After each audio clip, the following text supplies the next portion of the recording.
want to put a limitation on him because I feel like his stuff's that good that he could continue to grow and grow and grow and really be, I look at us, we got a 1A and a 1B, and we could have a 1C. I mean, that's how I feel about Zach Eflin. So I'm excited about his year and really looking forward to getting started.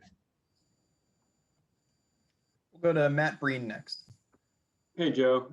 If you were to have a six-man rotation, and is there a way to have a six-man rotation but still keep those 1A, 1B, and 1C on normal rest, and maybe it's not everybody is benefiting from the six-man? Because Nola said he would rather just pitch every fifth day.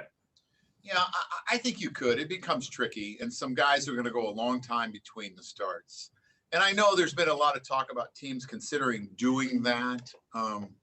Right now, we have not, we plan on having a five-man rotation because there's days off that kind of create a 6 day at times.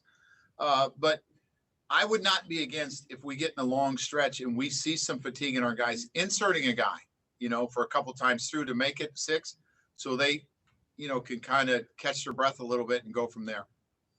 Do you have five set right now? Is Anderson and Matt Moore, are they 4 and 5? There's competitions really for the 4th and 5th spot, and that will go on during the course of spring training. But in a sense, we will, guys will throw every 5th day, but it might be a little bit different in spring training. And you said yesterday that the game's trying to create more action, and you want to create more action. What responsibility lies on the team to speed up the game, and how does the team? Obviously, you're trying to win, so how do you balance trying to win, but also trying to make the game more enjoyable?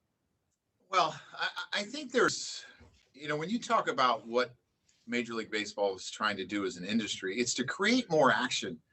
If you sit at a game for 3.5 hours and it's riveting action, you're not going to complain about the 3.5 hours. But if you sit at a game where there's 4 hits, there's 14 strikeouts, there's 9 walks, it seems really slow.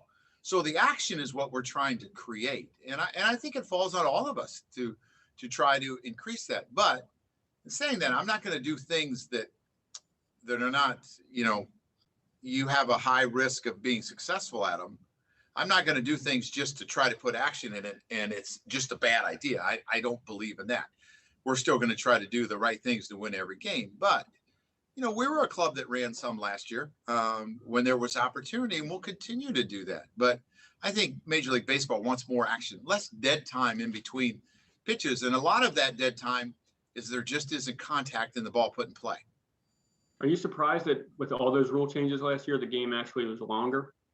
No, I'm not. I think the idea was to speed the game up. But again, we had more home runs and we had more strikeouts, and it's just kind of the way our game has went to. And I think we're trying to get some athleticism back in our game as an industry. Thanks, Joe. Mm-hmm. All right, next 3 we'll go to Todd, Scott Lauber, and then Tim Kelly. Hey, Joe, just kind of following up on what Matt was asking about the rotation. Did you talk with Chase Anderson and Matt Moore before they signed, and expectations for them or their expectations for themselves and the spot on this team?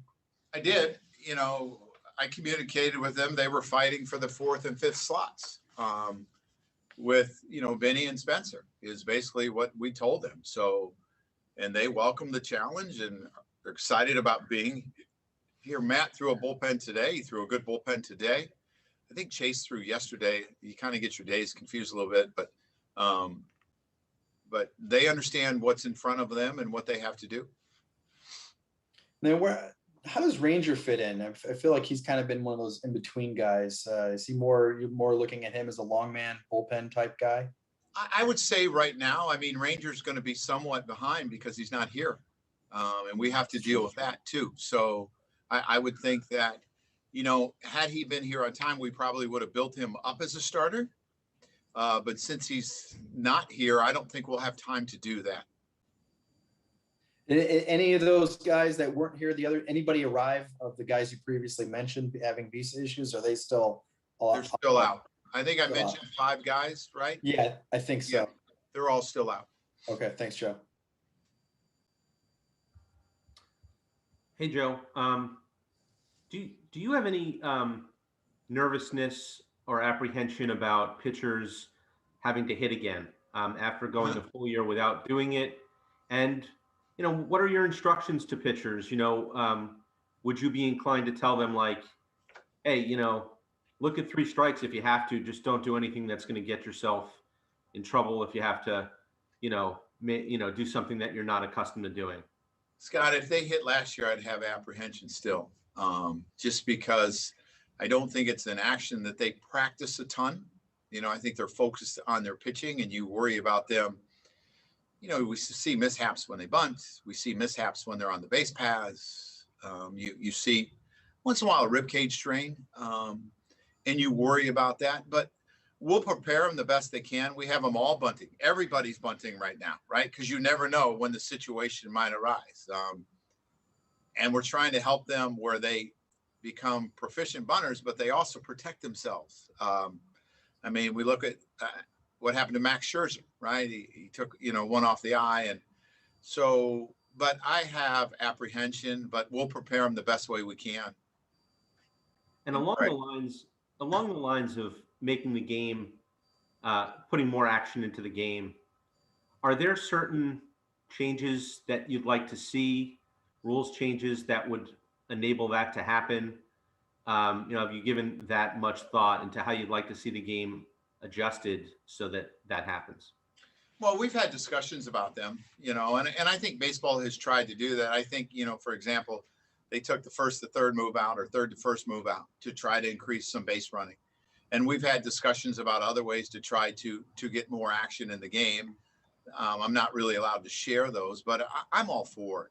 We want a game that's exciting for our fans, and you see the athleticism. I would argue that the most exciting play is still a triple, right? It's not a home run. It's a triple because we don't see a lot of them, and it's fun to see guys flying around the bases.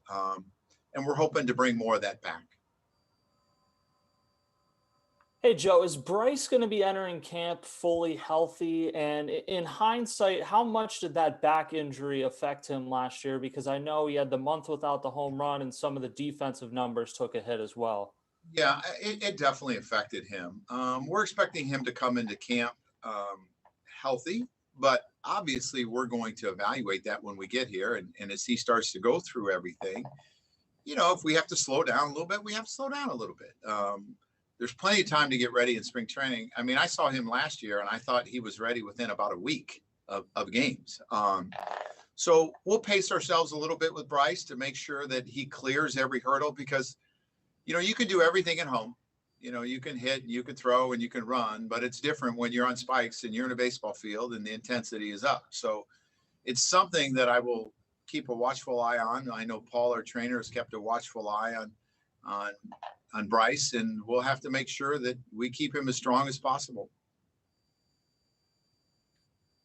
Let's go to Bob Brookover and then back to Rob Kessner. Hey, Joe, I'm working on a story on Bo. Just that he's 75 and he's still in spring training. He's still hitting fungos. And how would you describe his energy? And is there anybody he reminds you of that you've seen through the years in baseball? Well, he reminds me of Larry Boa as I watched him as a player, right? Hard-nosed, tough, a lot of energy, did whatever it took to win. And, when you watch Larry here, you see that all he cares about is winning and trying to help guys get better. And every day I walk in, I see Charlie and Larry sitting in their lockers and they're holding court. And I absolutely love it. I sit down, I listen, we have discussions, we talk about current, baseball, we talk about years ago, how it was. And I'm really happy that both of them are here because I think they have so much knowledge. They have an understanding of what it's like to manage to play in Philadelphia, which I think is really important for the players to understand. But Larry's the same guy. He has not, I don't know if he's really lost a step, to be honest with you. When I'm here coming in, they've already worked out. Charlie and Larry have already worked out. They got a lather going and they're sitting talking baseball. So it's been really, really a pleasure for all of us to have him here. Is it hard to believe he's 75? It's unbelievable. I look at him, his abs are still rock hard and he looks like he could still play today. He keeps himself in great shape. He can throw BP. There's nothing that he can't do to help us. And are him and Charlie the only two guest instructors this year because of COVID? Yes. Okay. Thank you. Uh-huh. Joe, on the subject of Charlie, he was manager 10 years ago for the team the Phillies put together that finished with the best regular season that the franchise has ever had. Just looking back now, a decade later, obviously you managed against him in the World Series in '09. That team didn't get there, but from afar, with the 4 aces and the kinds of things they were able to do, just how do you view sort of their place in baseball history and what they accomplished from where you sat watching it? Yeah, you look at them in '08, they won in '09. They came really close. They were a great team, right? And they were hard-nosed, right? They were like Charlie. They grind. Charlie was a hitting coach the first time I ever met Charlie, and he was in Cleveland. And what a nightmare of a lineup to go through. The Phillies were the same way. They grinded out at bats. They were patient. They had power. They had speed. They could do different things. They could hit behind runners. And that was the kind of the mark of Charlie's teams when he was, the hitting coach in Cleveland. There were so many great players. So that team in Philly was loaded with talent and was a great team. And that's the best way to describe them. And, as an opposing manager, you enjoy the challenge, but it was a really difficult challenge to figure out how to beat them. Thank you. All right, I don't see any more hands, so thank you, Joe. Thanks, everyone. Have a good day. Stay warm. We'll talk to you tomorrow. All right. Thank you.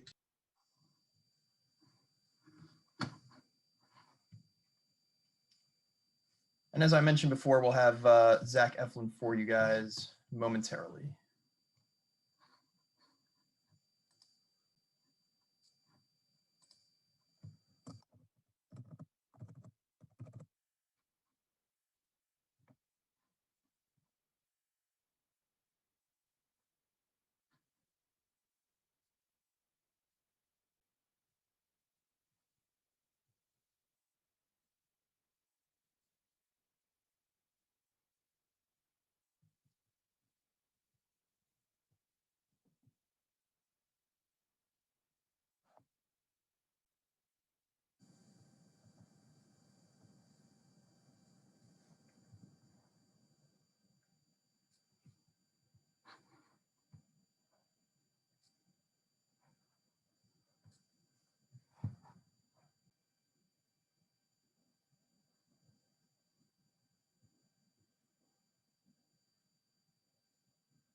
Hey, Zach, how's it going? Good. How's everybody doing? Good to see you. Good to see you too, Kenny.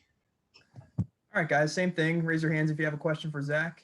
Let's start again with Rob, and then we'll go to Mike McGarry. Hey, Zach.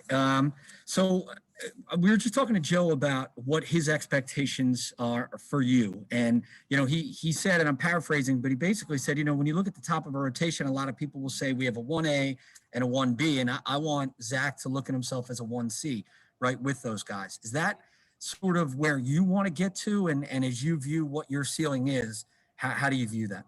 Absolutely. I mean, I view myself as a number one. I really believe that truly inside of me that the sky is the limit for me. I feel like I have a lot of feel and I can really kind of shape my pitches in any way I want to and really have a good feel for the zone with every pitch. With that said, finding the right times to throw pitches, setting pitches up, backing hitters off the plate, getting early contact when I need it. Those are going to be the key factors for me to, continue having good years and be a legitimate starting pitcher. So pitching at the top of the starting rotation is my clear goal. Hey, Zach, past spring trainings, maybe you were coming in off an injury or your spot in the rotation wasn't as secure. You're coming off a great season last year. Does that change your outlook at all or your approach to this spring training? Just how does this spring training compare to past ones you've kind of been through? No, not at all. I normally show up to spring training every year fighting for a job, and that's the way I like to keep it mentally. The biggest thing in spring training for me is staying healthy and making sure the ball's coming out good and really gearing up for the season to be able to throw 90, 95, 100 pitches the first time out and second time out. So being able to stay healthy is the main goal. And I'm going to continue to do that. I've done a pretty good job of that in the past. And I just have to keep that mentality of, my job's not secure. So I tend to play pretty well and push myself pretty well when my back's against the wall. So I like keeping myself in those shoes. Let's go to Matt Breen and then Jim Salisbury. Hey, Zach, you made 10 starts last year. A lot of guys obviously, didn't get a full workload in on a 60-game season. How do you prepare now to pitch, make 25 to 30 starts like you're accustomed to doing after just making 10 starts a year before? Yeah, well, it started. I started throwing this off season a month earlier, and started pins probably three weeks earlier than I normally do. So that's where it started. I worked hard again this off season, and I prepared myself to be able to throw as much as I can and to go out there in the first outing and throw 95 pitches as long as everything goes good in spring. So it's really not too much different other than I've prepared, an extra month for it this time. So I'm going to be ready to go and throw as much as I can. But the thought process is the same by staying healthy and really making sure that I'm recovering well and getting everything I need to in the training room and the weight room, conditioning wise. But with all that said, I think I'm going to be just fine going from 55 plus innings to however many innings this year. Do you think that's the same for almost everybody? Do you think it's going to be like a challenge league wide for pitchers to make up for lost time from last year, or is it maybe a little much being made out of it? I could see it being a challenge for people that might be a little worried about it, but personally, I'm not worried about it. I've always been a guy where I've always wanted the ball kind of mentality. So I'm just going to stick with that. I don't think it's going to be too much of a deal for me personally, because I feel like I've done enough in the off season to prepare to make that next step from 55 plus innings to however much this year. So I feel like I'm in a good position and really ready to rock and roll. Thanks, Zach. Mm-hmm. Hey, Zach, I was wondering, what are the challenges, and I apologize if you've been asked this, I get on a minute or two late. The challenges of having another new pitching coach. You've had several over the last few years to get used to, or is that something that is not a big challenge at all because maybe at this stage of your career, you've learned so much about yourself that you're kind of self-directed? I think you just said it perfectly. I think the blessing in disguise is having 5 different voices that are each respectively have their own personal way of going about pitching. So being able to take something from each guy and apply it to your career has been really beneficial to me.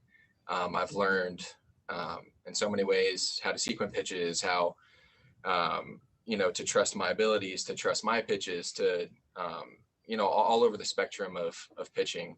So to be able to have 5 different voices and it's the biggest thing is just, selecting what you want to hear from that and applying it to how it's going to benefit you. And, the blessing in disguise has just been, we've had so many smart voices. When you apply the right words, it's going to be extremely beneficial. So it's not maybe as big a challenge as it would be maybe when you were younger, switching to new pitching coach? Yeah, at this point in my career, I know it's gotten me here, and I know it's going to get me to the next level. So I would say it's a lot easier this go around than in 3, 4, 5 years ago for sure. Great thing. Mm-hmm. We'll go to Scott and then Todd. Hey, Zach. Last summer, when you guys came to spring training 2.0, you talked about how much you worked on your curveball, being more aggressive with how you threw it. And that was evident, in your starts, in how successful you were with that pitch. This offseason, was there anything in particular that you wanted to focus in on, whether it was a different pitch, like your changeup, for example, or another pitch that, maybe you've kind of continued to develop over the years? What was your focus this offseason? Yeah, absolutely. I think I did a good job last season of creating an arsenal. And this offseason, I really wanted to refine my changeup and get a little more depth on my slider. And I feel like I'm in a good position with those 2 pitches. So to be able to combine that with a 4-seam, 2-seam, a curveball that's plus for me now, I think is going to be huge for me. Now it's about finding the right times to set pitches up and set hitters up. But I'm extremely confident going into the season with all of my pitches, and just feel like I'm in a really good spot. Heck, how you doing? Good. How you doing? Good. How is your changeup different? New grip, new, how you throwing it, holding it, and why do you think it's going to be better? So I just think it's more of repetition for me with my changeup. There's nothing really different about the grip, but maybe more arm speed than anything. I've slowed my body down a lot in the past and slowed my arm path down a lot to throw the changeup, and it's really given an early show to the hitters on what's coming. Another thing is when I first got traded over here, I used to be on the left side of the rubber, and I got moved to the right side. So throwing a changeup and a sinker on that side was kind of difficult for me for the first couple of years. And now that I've gotten to a point with my body and my hips being a lot looser, I have a lot more comfort knowing I'm on the right side of the rubber, and I can throw sinkers and changeups away to righties and inside to lefties. So it's more of really just repetition more than anything, and being able to get extended with the pitch and feel comfortable throwing it. So like I said, I feel like I'm in a good spot with that. I've worked a lot on it this off season, and I really look forward to using it. And then you said earlier you started throwing a month earlier. Like, how many bullpens like last spring would you have thrown before you got to camp, and how many did you thrown before you got to camp this year in comparison? So typically I'd probably throw about 3 to 4, maybe with a live in there. And this spring, I think I got up to 9 before I reported, and just threw my 10th here a couple days ago. So I'm ahead of the curve on that aspect. So I just, like I said, I feel prepared and ready to go. Cool. Thanks, Zach. Matt? Zach, there was some consideration that you guys would use a 6-man rotation, and Joe just said that you're going to use a 5-man rotation. Nola said the other day that he would rather just pitch on every 5th day than to have an extra day. So are you in the same boat that that's your habit to pitch every 5th day? And is that, what you would rather do than get an extra day here and there? Yeah, I would say absolutely. We have some gamers in the starting staff, and we all want the ball as soon as we can. So I think, we've done enough preparation this offseason as a staff to be able to put ourselves in that position. And, I think we're going to kind of coast right into it and it just be like every other year. All right, Zach, thank you very much. Absolutely. Thanks, Thank you. See ya. Good seeing you all. Thank you, everybody. We'll talk to you tomorrow.